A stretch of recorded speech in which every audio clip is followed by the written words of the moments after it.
Hello and welcome to my channel. My name is Sweetney. This is Losing the Fluff, where we use walking workouts and low impact workouts to lose weight, and we really just work towards overall better health here on this channel. I just want to thank you for coming to join me because I'm on my journey towards better health. And I really do appreciate when people decide to come join me on my walk or my low impact workouts. It goes from me being a person working out by myself to a tribe working out for better health. And I just love the energy that creates. So I just thank you. Thank you for joining me. And if you're going to be here, make sure you get a cup, glass, or container of water. Because, hey, right, you never know. Might sometimes want our water break that I don't give. So pause me. I'm going nowhere. Hydrate yourself and get back into the video. Show yourself conscious. You can start what you finish. Now, before we do anything, let's stretch. Okay. Take it up. Breathe in through your nose, out through your mouth. Slowly as we take it up. Bring your legs together, and now let's go up on your tippy toes. And hold for 5, 4, 3, 2, 1. Come down off your tippy toes. Still breathing through your nose, out through your mouth. Bring your arms back down to the resting position. And I want you to position your feet like so. We're going to focus on this leg. We're going to do a hamstring stretch. Lean back on your heel like so. Lean forward. And you should feel this right along here. Let's hold it for 5, 4, 3, 2, 1. What you do to one side, you must always do to the other. So reposition your feet like I did. Make sure you got a nice triangle going right here. Kick that left foot back. Bend this right knee. Now lean into it. And hold for 5, 4, 3, 2, 1. Let's bring it back to the top. And let's walk. Yeah. Let's walk it off. Let's go. Let's walk. Let's walk, family. Let's shed these fluffy pounds. One step at a time. And I'm going to tell you, sometimes all you know is that you are craving better health. Sometimes that's all you know. And you don't know how to get there. You're like, I'm not a fitness coach. I'm not a doctor. I just know I want to be better. Same. I'm not a doctor. I'm not a fitness coach. But who I am is an individual. Well, I struggled with weight for 2 decades. Yo-yo, back and forth. And you know what? I'll tell you this. Nobody teaches you the recipe. There's some people, and everybody has at least that one family member or friend that you know that can literally eat whatever they desire. You can sit there and watch them literally pile on the junk. Pile it on. And they don't gain not 1 pound. Now you attempt to do what they did, and you'll gain like 7 pounds in 1 day. And you'll be like, oh my gosh, how is this possible? I eat a portion, not even the whole thing that they did, a portion of what they did, and I got 7 pounds. Because our bodies all need different things, right? And once you understand that, then you won't be looking over at your little skinny friend who piles away everything. And you won't be looking at yourself thinking there's something wrong with you. There's nothing wrong with you, and there's nothing wrong with your friend. You are 2 different people. You're in 2 different places now. What you need to figure out for yourself is how to turn your body into a fat burning machine, right? Because obviously that's what's going on with your friend. Your friend's metabolism is through the roof. I mean, right? How else can they just literally pile on all that stuff? Well, we aren't taught. We're not taught how to get there. And I'll tell you, I'm not 100% sure on the journey to get there. But But the two things that I know is that with regular exercise, like something as simple as walking, the consistency of you doing that one thing or two things or whatever. But I say less is best. You can just walk and do low impact workouts.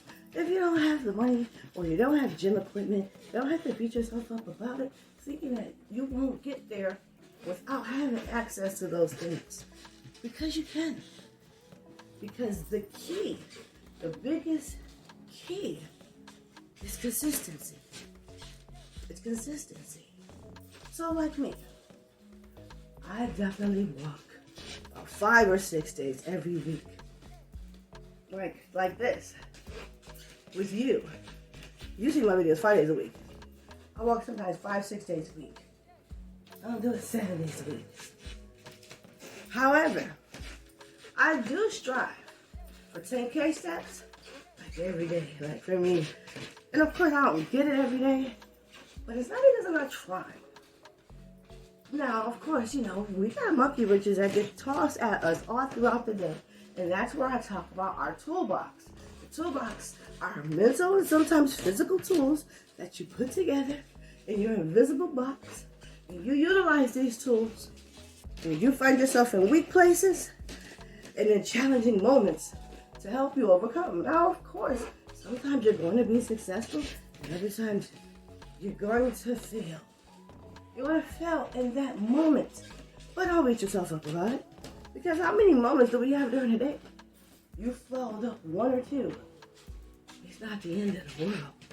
However, what I don't want you to say is, oh man, I had me a little Debbie cake and I wasn't supposed to eat no sweets. Oh well, I might as well just go ahead and eat that double cheeseburger and those french fries. So don't do that. Don't do that. Don't let one momentary slip up be like catastrophic mentally for you and destroy what you've been building on. Right? I'm going to tell you the opposite. You know what? Do make room for the sweets. But I'll tell you this. Portion control is everything. Like you can look at the background. I'll use that same example. Little Debbie cake. Now we know Little Debbie cake is not the healthiest thing. But when we're looking at our portion size, let's say we're looking at this Little Debbie cake and it's like 290 calories. And you got to think for these cakes, and it's really hard for you not to eat them. Well, what I'm going to tell you to do is cut the cake in half. Taking half of the serving size. This means you're taking in half of the calories. Mentally, eating half of this thing should mentally log your brain.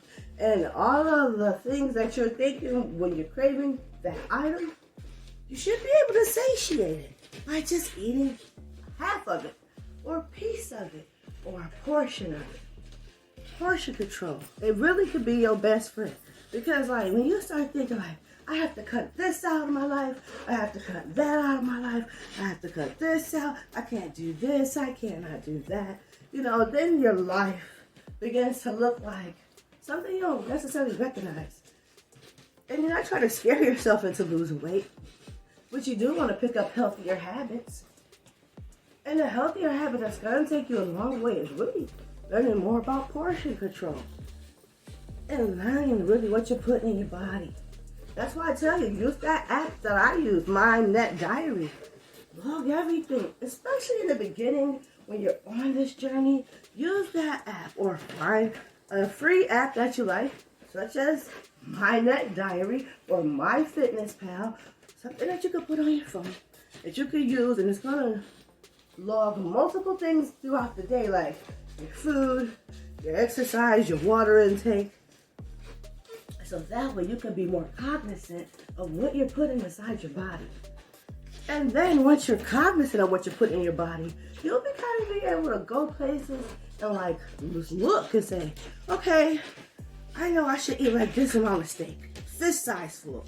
And so when you go out, you start looking for smaller portion sizes. Or inside your house, you might get bigger steaks, but you cut them into more portions. You know what I mean? And as you work towards reducing the things that you enjoy, that you know contribute to your weight gain, once you start to take in smaller portions of those things, your body won't necessarily feel like you're going into diet mode, right? Because our body does not like diet mode. It fights it. Mentally, our body says, oh, we're on a diet.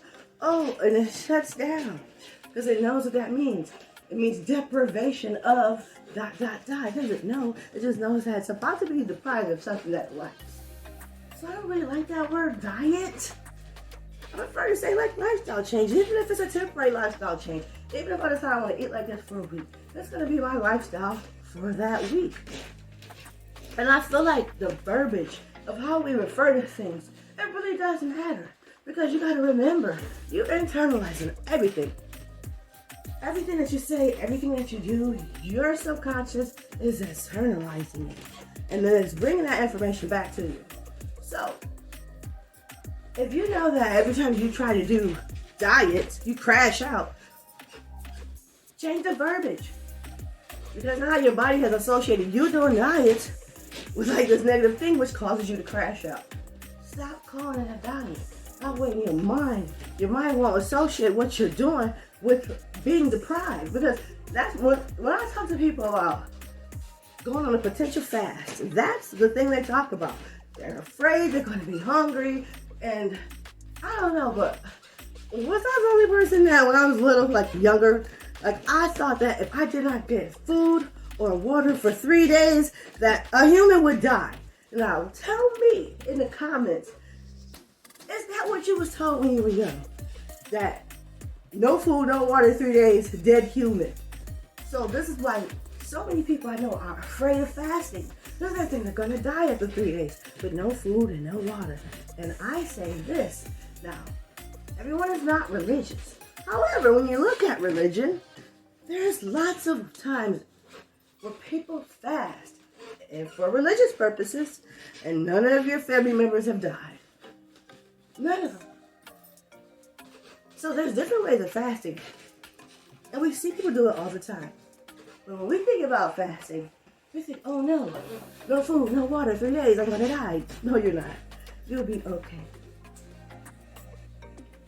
You will be weak, and your body will have to adjust. And if you're a person that's extremely active, no food, no water for 3 days, you may feel like you want to just drop because your body wasn't prepared for that journey that you took it on. So that's why when I was talking to y'all like a couple of weeks ago about going into a fast, like it's something that I have to transition into. I can't just go into a fast. My body doesn't operate like that. And remember, we talked about how our bodies don't all need the same thing. So I realized for myself, I can't just go into a fast. Even if mentally I feel like I want it, I know that if I don't transition myself, and it takes me like about 5 to 3 days to transition into this fast where I'm mentally and physically in alignment when I started, which is why I'm able to at least then go fast for 3 days. Now, I honestly feel like this is because I have a family, I'm a wife, and I have kids. But if I was just go off somewhere, just go stay at a hotel or something for a week, I believe I could go 5 days. I really do struggle going longer than 3 days because of the family dynamics that I have. So, moving forward, as I work to transition into another fast, because that's my birthday now. So now I'm ready to get on track. I'm ready, family, I'm ready. So that's where I'm at right now. So let us go into some low impact workouts. But before we do that, let's actually take a water break. I actually want to take one today. Before we go into some low impact workouts, because let's put our best foot forward.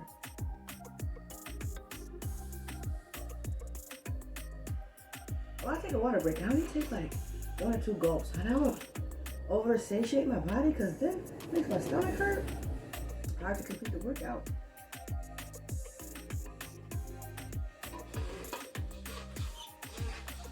So don't overdo it. When you get tired and you want some water, take just enough to hydrate yourself.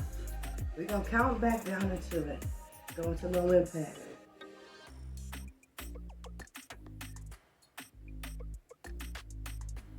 Okay. We're back walking. Within 5 seconds, we're going to do 10 knee-ups. Challenge yourself if you want to do high knees. And you know, I'm working to get my knees back up to that place. So I'm just going to do regular ones. But if you want the challenge, high knees is suggested. 5, 4, 3, 2, 1. Knee-ups. 1, 2, 3. Oh, my knees are coming up there. Great. 4, 5, 6, 7, 8. Oh yeah. 9, 10. Let's walk. Yeah. Let's walk. Oh, let's go. Let's walk. Those knee-ups, they feel good. Let's do 10 kick-outs. All right? 5, 4, 3, 2, 1. Kick-outs. 1, 2, 3, 4, 5, 6, 7, 8, 9, 10. Let's walk. Yeah, come on. Let's walk it off. Let's go. Let's walk. 5 seconds, y'all. You're gonna do 10 pullbacks. 5, 4, 3, 2, 1. Pullbacks. Okay, now. Open your legs like this. Hands up. 1. And before I go any further, I really hope you are holding your abs through the walk and through the low impact workout. You know what I mean? Watch this. Pay attention to me when I'm not holding it. I'm gonna tell you when I'm holding it. I'm gonna hold it in as I go through these workouts so I can work my abs. Y'all ready? Okay. 1, 2, 3, 4. There's the form. 5, 6, 7, 8, 9, 10. Let's walk. Let's walk it off. Let's go. Let's walk. Yeah. In 5 seconds, we're going to do 10. What's that thing I hate, y'all? 10 squats. That's what it is. Yeah, I hope that I think I really like those. They're the most challenging thing I do, but I love to be challenged. So let's do 10 of them. 5, 4. See, I almost fell yesterday. 3. That knee. 2. And we're back at it. 1. 10 squats. Okay. You should have a triangle right here. Position your arms. Some people can do this. Some people prefer to do like this. 1, 2, 3. If you want to challenge, go deeper into the squats, like I just did. 4, 5, 6, 7, 8, 9. Oh, this is gonna want to make it, but we're gonna make it. 10. Let's walk. Yeah. Let's walk it off. Let's go. We walking off the fluff today, family. Yeah. You know what it is. We're here to walk off the fluff. One step at a time. We're here to get our body stronger. One movement at a time. We're here to learn consistency. one day at a time. But every day that we're here, every day that we invest in ourselves, they're putting in to our mental bank that this is what we want. This is part of the new life we want for ourselves. They talk about it takes 21 days to rewrite your memory. Well, come on. Keep on walking. Whether you walk with me, whether you walk by yourself. If you want to walk, just be consistent. That way, mentally, your mind can say, oh, we're doing this. Oh, yeah, we're doing this. Yeah, we're doing this. Yeah. Mentally lock in, right? Lock in before all these days come up that people refer to as holidays that I just see as fat traps. Listen, I look at those days as fat traps because, yes, when we are with our families, what do we love to do? We love to eat, but like when you watch like that movie Soul Food, and I don't know if you've ever seen Soul Food, but and I ain't trying to knock the movie. When I was younger, I liked the movie. But when I got older and I went back and I saw that movie, y'all, I saw it in two different ways that really like kind of scared me. You know, when I was younger, I saw the movie Soul Food as, look at this family. They come together every Sunday. You know, the ladies in the family go in the kitchen and help Big Mama. The men in the family, they bond. And this family is really tight. And they're all brought together through food. It's a beautiful thing. Some of us, we wish we could be able to come together and bond with our family the way they did in the movie Soul Food. But then as the movie goes on, you know, Big Mama, she got sick. And then Big Mama passed away. You know, and then you're thinking to yourself, well, you know, at some point, Big Mama's gonna go. Big Mama's gonna leave. And then the family still try to keep each other together by still coming together for Sunday meals. Now, went back to the same movie, and I was all messed up. I said, dang. I said, the food look good. But it ain't the healthiest food, y'all. That's what I went back and I saw at the movie. I said, dang, look at all this food that they are putting out every Sunday. Like, and then Big Mama getting sick. I was like, yeah, Big Mama got sick. Because look what she been steady putting in her body every week for decades. Big Mama wasn't. She cultivated the family. She brought the family together. But maybe over them said family meals, if what was put out was a bit more healthier, because yeah, the idea of coming together, sitting and eating with your family is a great thing. But what you put on that table, family, it's important. Because what you put on that table, if you talk about the movie Soul Food, there was generations at that table. The younger people in that family, they was learning what type of food to put in their body from those Sunday dinners. So yeah, you know, in our mind, we say, oh, well, I'm only gonna eat like that sometimes. But the young people, your kids, your grandkids, your nieces, your nephews, when you eat like that, they think that's how it's supposed to be. And they are going to grow up and they're going to follow in that same lifestyle. So if you do Sunday meals, you do family dinners, that's a great thing. However, be cognizant of what you're putting on the plate. Be cognizant not just for yourself, but for your family too. Because if let's say if you have family dinners that rotate to different family members' houses, you can't control what everybody else decides to serve at the table. But when family dinners come to your house, that is your opportunity to introduce your family members to a variety of delicious yet quality foods. Yes, I'm telling y'all, sometimes people in the family, they think that eating healthy means eating nasty and disgusting. That's not the case. It's our job to show them, no, we can still eat delicious food. And it can still be healthy for you. And we can still be all on a journey to stay healthy together. Like, that's what I want. That's what I love. That's what I'm aiming for.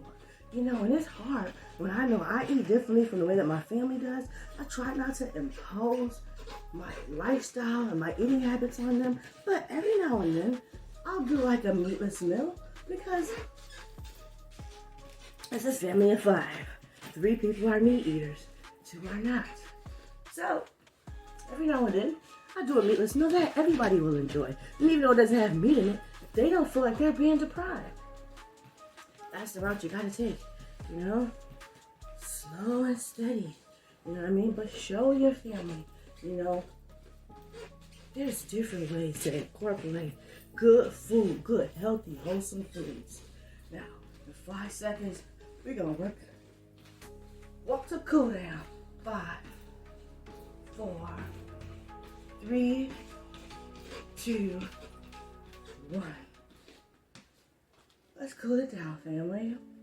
Let's rock back and forth as we breathe in through our nose and out through your mouth. Yes. Breathe in through your nose and out through your mouth as we rock side to side. Let's take it up. Big, big. Now let's take it down. Let's do something new. I was thinking about last night. Come close to the camera so I can give you a hug. Yes. Just want to thank you if you're still here. It's the end of today's video. And I just wanted to hug y'all, family. Because I know sometimes life can be hard out here. And I know sometimes the people in your family, they could be the worst when it comes to like being cruel, saying mean, awful things, not thinking about you or how they hurt your feelings because they think because you're bigger you have a tough skin. You know, I don't know, I felt the need to give y'all a hug because I felt like somebody really needed it. And so just remember, you are great, you are amazing, and you're here, you're focused on having better health at your pace, and that's okay, right? So go be amazing, and remember, giving up on yourself is never an option. You got this, family. Mwah. I love y'all. Take care of yourselves. And until next time.